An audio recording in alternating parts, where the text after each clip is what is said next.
Passion, drive, and patience. What brings home the winning trophy is also what keeps your ride or die alive. eBay Motors has everything you need to maintain your vehicle and level it up to peak performance, from superchargers, roof racks, exhaust kits, LED headlights, and more. Whether you're into speed, power, or style, eBay Motors has got you covered. With over 122 million parts for your number one ride or die, you'll always find exactly what you're looking for. And with eBay Guaranteed Fit, your part is guaranteed to fit your ride every time or your money back. Because with eBay Motors, you're burning rubber, not cash. With all the parts you need at the prices you want, it's easy to turn your car into the MVP and bring home that win. Keep your ride or die alive at ebaymotors.com. Eligible items only. Exclusions apply. If you're in the market for investment-worthy bags, watches, and fine jewelry, Rebag is the answer. Rebag is a luxury resale marketplace where each piece is carefully vetted and verified by experts to ensure quality and authenticity. If you're in the market, use Rebag to buy and sell finds from the world's top brands, including Hermes, Chanel, and Cartier. Head to Rebag.com to get 10% off your first purchase with code REBAG10. Shop today at Rebag.com. That's REBAG.com. And use promo code REBAG10 for 10% off your first purchase. Welcome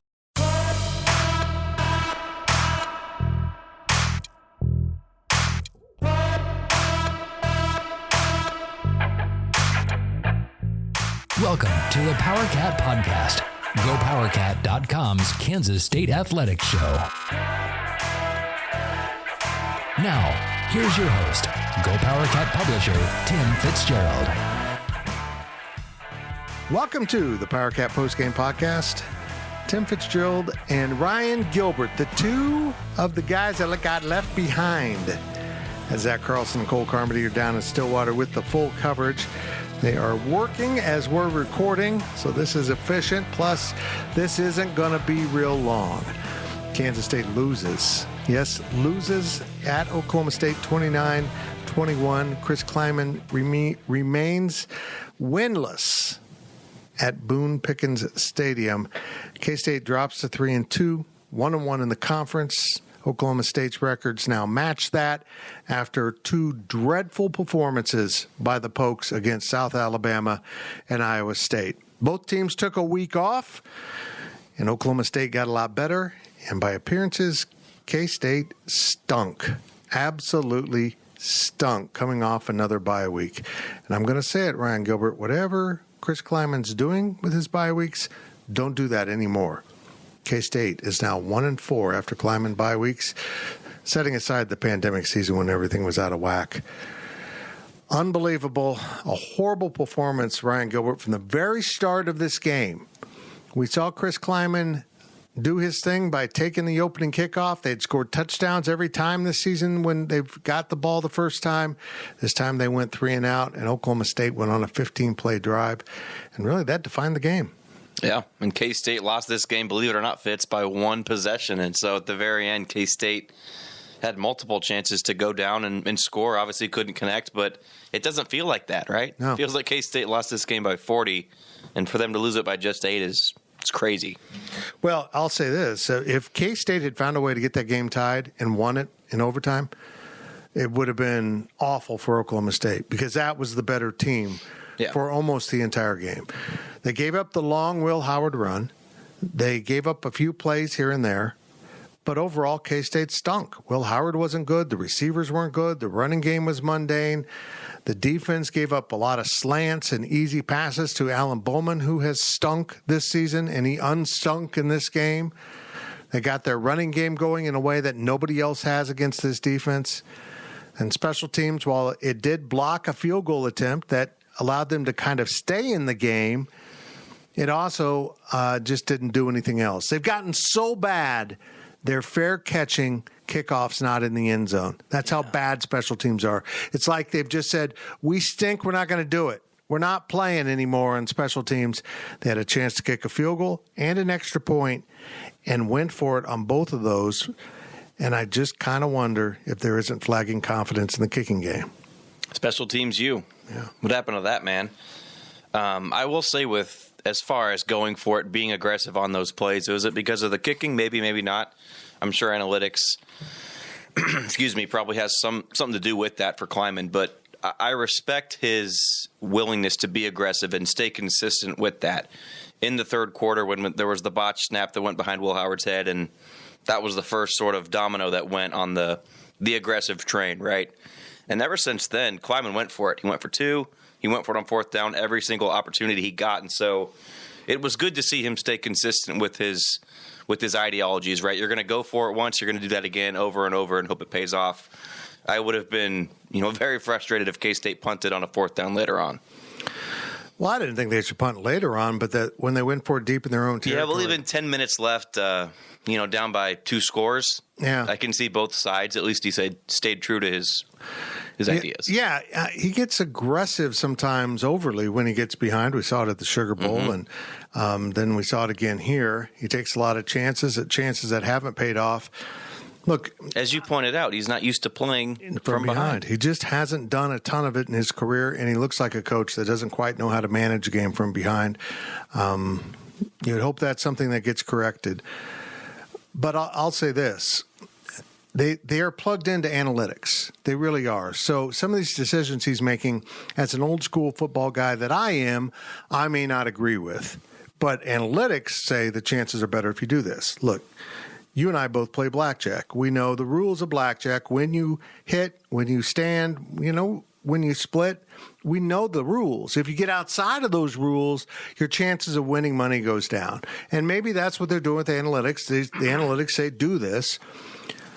But if you're going to follow the analytics, as someone was DMing me throughout the game, you should be deferring on the opening kickoff if you really, truly believe in analytics. If you win the toss, you defer with the hopes that you are the ones with the 4/4 chance of scoring to close the first half and opening the second half with the ball.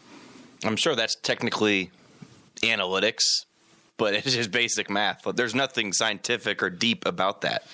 You get an next possession if it works out. Yeah. If you get someone with back-to-back possessions, you're at a huge advantage, particularly if you already were leading.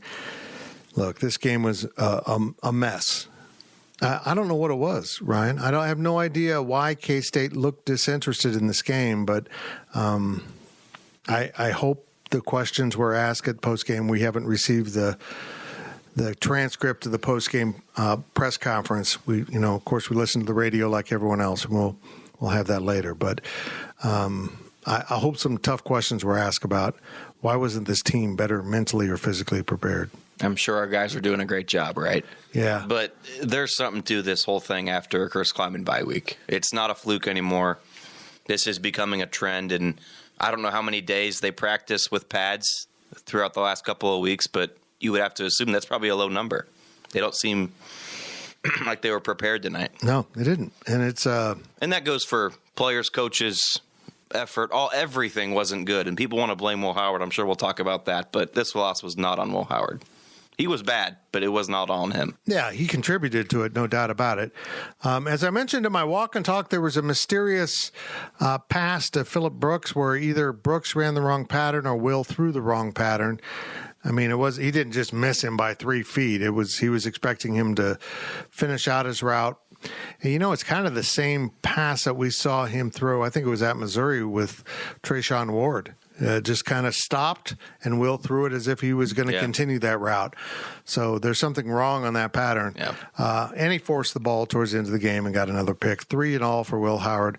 Just a really dreadful night for Will Howard in everything but that 70-yard run. I mean, it just was not a good night for Will Howard. I'm trying to find the stats here. He was, you ready for this? This is just unbelievable. 15 of 34, 152 yards, 1 TD, 3 interceptions. He did run 10 times for 104, but 70 were on that one run. If you take away the 3 interceptions, you can make it look okay if K-State were to have won this game. But the interceptions happened. Yeah, the interceptions happened. They gave enough extra possessions to Oklahoma State to make it really difficult on Kansas State. But with that said, the K-State defense giving up more than 400 yards in this contest and getting someone running through them throughout the game for the first time It's been passing that's given them the troubles. And I'll say this, they were really good in the red zone. They forced 6 Oklahoma State field goals. As we mentioned, special teams blocked 1. There were 5 that went through the uprights and 2 touchdowns for the odd 29 points. I'm not surprised by Oklahoma State's 29 points. I'm not. What I'm surprised by is the ineffectiveness of Kansas State to score more than 3 touchdowns. You know, like I said, they probably should have had like 25, 24 points. So my dogs are really not very happy right now. They're unhappy with the loss. I know. So the K-State defense stood up, you know, when it absolutely had to and protected the end zone, forced those field goals, gave the offense a chance. But boy, Ryan Gilbert, they had 2 possessions towards the end of the game where they fully had opportunities to move down the field and score. And they, again, just looked imprecise and lacked passion. It just didn't seem to be anything sharp about this performance at all. I don't think Will Howard was on the same page as his teammates, right? And you talked about the interception to Brooks. People that are calling for Avery Johnson, those miscommunications, quarterback not being on the same page as his wideouts, that's going to happen 5 times more if Johnson's in there. So fixing, putting in Johnson's not going to fix that. But, yeah, I think the way that the first, 45, 50 minutes of the game played out did not help K-State at all to go down and score a game-winning drive. If this was 55-48 in a shootout, absolutely K-State would have had the confidence to score. But Howard's in his own head right now, and those turnovers are frustrating, and he's not playing the way he was last year. No, he's not. As I mentioned in the walk and talk, I'm stealing from myself. I didn't want plagiarism. Avery Johnson to come into the game on, for just take over. I didn't want to pull Will Howard, but I did think with the quarterback run working, they should have let him come in and do exactly what he did at Missouri and try to run the ball. Yes. At this point, I guess it's very clear that they've decided they want to try to redshirt him, but you can't go the whole season with Will Howard if you don't want to play Jake Rubley. I don't quite understand at this point what the thing is with Avery. If he can help you win a game, no, you play him. Chris Kleiman himself said, we don't know what happens down the road. Maybe someone gets injured and we're glad he has that red shirt available. And quarterbacks get injured. Just play the kid. Yeah. Maybe he's regressed in practice. Again, folks, we don't see practice. We don't see what's going on. Maybe Avery just isn't ready. Maybe Avery's banged up from practice. I don't know. But injuries are catching up to this team, and that's a topic we'll talk about right after this break on the Powercat Postgame Podcast, a very short one because you only want to hear so much. GoPowercat.com's Powercat Podcast continues after this short break. Selling a little or a lot? Shopify helps you do your thing, however you cha-ching. Shopify is the global commerce platform that helps you sell at every stage of your business. From the launch your online shop stage, to the first real-life store stage, all the way to the did we just hit 1 million orders stage. Shopify's here to help you grow. Whether you're selling scented soap or offering outdoor outfits, Shopify helps you sell everywhere. From their all-in-one e-commerce platform to their in-person POS system, wherever and whatever you're selling, Shopify's got you covered. Shopify helps you turn browsers into buyers with the internet's best converting checkout. 15% better on average compared to other leading commerce platforms. And sell more with less effort thanks to Shopify Magic, your AI-powered all-star. Shopify powers 10% of all e-commerce in the US. And Shopify is the global force behind Allbirds, Rothy's, and Brooklinen, and millions of other entrepreneurs of every size across 175 countries. Plus, Shopify's award-winning 24/7 help is there to support your success every step of the way. Because businesses that grow with Shopify. Sign up for a $1 per month trial period at shopify.com/Odyssey Podcast, all lowercase. Go to shopify.com/Odyssey Podcast now to grow your business, no matter what stage you're in. Shopify.com/Odyssey Podcast. Welcome back to the Powercat Podcast.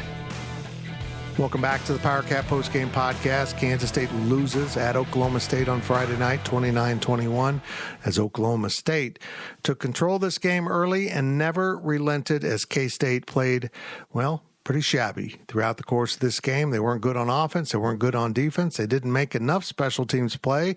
One blocked field goal seemed great, but they didn't do a darn thing with it. Tim Fitzgerald and Ryan Gilbert here in the Cats and Dogs studio right here in Manhattan, Kansas, as Cole and Zach are down there in Stillwater in postgame, I assume, as we speak. Ryan Gilbert, injuries. They came into this game fairly clean. They have two linebackers out. Of course, Daniel Green, which has been an ongoing problem. This defense isn't as good without him in the middle, period. Austin Romaine filling in as a true freshman. Played well, played okay. Nothing really stands out about him doing much wrong, but the defense just doesn't seem as efficient. Maybe they're not getting lined up because that was a big part of Daniel's job on the field as middle linebacker. Then they lost Asa Newsome. We lose him off special teams. They lose him off being a backup linebacker. They just lost him for the season with a knee injury from what we hear. But other than that, they were pretty healthy. They got their receivers back, although Keegan Johnson still plays like he's not fully involved in this game. I think he had one catch in this game. And it just he had two catches, for 31 yards. He just isn't fully involved. In fact, Phillip Brooks had 3 catches. This is unbelievable. Johnson, 2. Jaden Jackson, 1. R.J. Garcia, 1. They had 7 catches from the receivers, 4 from tight end Benson, 4 from DJ Giddens. But real quick, did you mention Jacob Parrish? That's where I'm going. But the injuries really bit on the other side of the field where Jacob Parrish went down in practice. Chris Kleiman's a little vague on what they think it is. They hope to get him back for Tech. And then Will Lee, the other starting corner, went down in the game. I'm thinking concussion. Coach Kleiman knew what it was, but he didn't really want to comment on it when he spoke on the radio. So that might put him in jeopardy depending on how he proceeds through the concussion protocol. But a lot of guys in the back end of the defense who haven't seen some action. They shuffled in some guys. They did adequately well. Marquise Siegel, who's been that free safety, moved to corner with those injuries, which is his more natural position. I think we might see him stay there because he has struggled at free safety. They brought in a couple other guys back there. We'll just see how it shakes out. But injuries just seem to attack at positions. They got linebacker before the game, and now coming out of the game, they got problems at cornerback. They got to get healthy. This is just 1 of 8 in a row, Ryan Gilbert. Yep. 1 of 8 in a row, and they're already down a couple guys. You would hope this wouldn't be the case because of the bye week being early, right? This is supposed to be your healthiest point of the season, and obviously Ward came back, and people are getting healthier, but also the other end of the spectrum is true. But I think the one that really hurts, though, is Parrish. And just because it was a matter of days, right, that K-State had to formulate a game plan without him. You know, you've learned to play now on defense without Daniel Green, right? The offensive line on the other end of the football, right? They've kind of learned to play without Duffy. Now he's back. That's great, but it was a struggle at first. But this one that came out of nowhere, it really was tough. And I think Will Lee was fine filling in. You know, Siegel was fine, but it just, you could tell something was off, right? Yep. Just weren't in sync the entire game. This will shelve talk of Kansas State getting to the Big 12 title game for the short term. They got a lot of work to do. They have to rattle off these next 3 games. We thought they would win 4 in a row, and maybe they thought the same thing. They did not get that done with this game in Stillwater. They will go to Texas in about 3-4 more weeks. And now they pretty much have to win that game because I don't see Texas losing games. Even if they lose that Red River rivalry, if they beat Kansas State, they're still in control, and they would essentially have to lose 3 games at that point to be under K-State in the standings. I think you still probably want Texas to beat Oklahoma, but boy, I don't know who else is going to beat Oklahoma if you do lose to Texas. It's a mess for Kansas State. They just need to reorganize and get focused back on that next game at Texas Tech. And, of course, Texas Tech plays on Saturday along with most everyone else in the Big 12. But overall, I'm not going to overreact to this. I think they played a crappy game and they lost. I didn't think they played crappy at Missouri. They just played less than optimal. They could have won that game easily. They have left 2 wins on the field this season. Mm-hmm. And you know what? That's what teams that aren't great do. If they're just good, they're going to win most of their games, but they're going to blow some opportunities. I think this team's got some struggles now that are beginning to show up, and credit Mike Gundy. He's a great football coach. He's got a great staff. They exposed some serious flaws in this K-State team. Yeah, and that's maybe what's most concerning is that stuff is now on tape for other Big 12 teams to look at. And you look at the Big 12 as a whole, we've talked about K-State going into the Big 12 championship game. Well, those conversations here at Go Powercat are going to be silenced for a few more weeks unless something gets turned around. But, excuse me, Fitz, your dogs give me allergies down there, I swear. But I know. It's obviously you can turn the season around because of how weak the Big 12 is. Like Oklahoma State could be a top half team by season's end, could be at the bottom of the standings. Who knows? But it's a long season. But for now, those conversations of Big 12 championship need to go away, right? Yeah. But at the same time, you don't want to have too much of an overreaction. You know, last time this team took the field, DJ Giddens put up 1,000 yards and K-State 1,000. Yeah, it was like 2,000. But 2,000? Okay. And K-State had a comfortable victory, right? Right. So you can't push the panic button. You know, would you rather have a quarterback that's won a Big 12 title or a true freshman? Like, come on, guys. You can't be calling for Will Howard to get benched. You just can't. It's silly. It's silly. It really is silly. You don't know, like I mentioned earlier, the pass to Phillip Brooks. You're going to see way more of those with a true freshman who's not getting those number 1 reps in practice. Kansas State heads to Lubbock on next Saturday. I don't know what their schedule is, what days off they're going to get this week with the extra day of preparation. Oh, yeah. That changes things. Yeah. But for good or bad, because climbing with longer weeks hasn't been good. I agree. 6 p.m. kick down in Lubbock, Kansas State and the Red Raiders. Do we have anything else we need to talk about? I'm serious. What is anyone listening at this point after that stinky performance by Kansas State?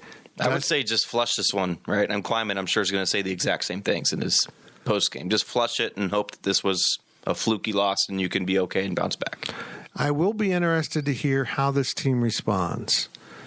If they come back to practice on Sunday or Monday, whenever it is, and they're pissed off, and they know what they did, and they have correctable issues. Are these issues correctable? Or has Oklahoma State exposed some things, just like K-State did to them last year, I believe?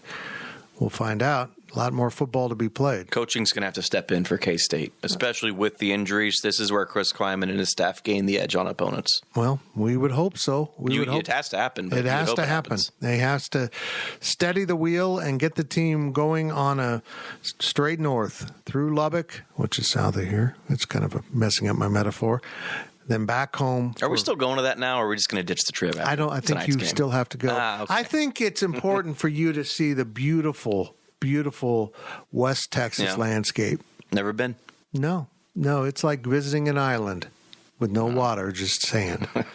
That's it for this Powercat Postgame Podcast. I'll have a daily delivery tomorrow. I got my walk and talk. We'll have full coverage at Go Powercat over the weekend, whatever you can tolerate to read. And then we, too, like you, need to shift gears and look ahead to Lubbock. Thank you for listening to the Powercat Podcast. Make sure you're subscribing to our show at Apple, Spotify, Amazon, or wherever you get your podcasts. With Blue Link Plus, you can access your Hyundai Tucson Limited remotely. Doors unlocked, temperature set, lost car found. There it is. Get complimentary class-leading Blue Link Plus. Call 562-314-4603 for complete details. Sports bettors, it is time to level up. What's up, everyone? I'm Mackenzie Brooks, host of Sportsline's newest show, Inside the Lines. And I'm taking you behind the scenes with the brains behind the Sportsline model. What's the Sportsline model? It is the backbone to the numbers and projections across CBS Sports, coded to replicate odds makers and forecast outcomes for all major sports. From line movement to injuries that will impact player props to overall value picks, using the model's projections, we got you covered. The best part, we are here to answer your questions live, straight from the chat. So get ahead of the lines and the public weekdays at 1 p.m. with data and analysis you cannot find anywhere else. Bring your questions and let's cash with the model.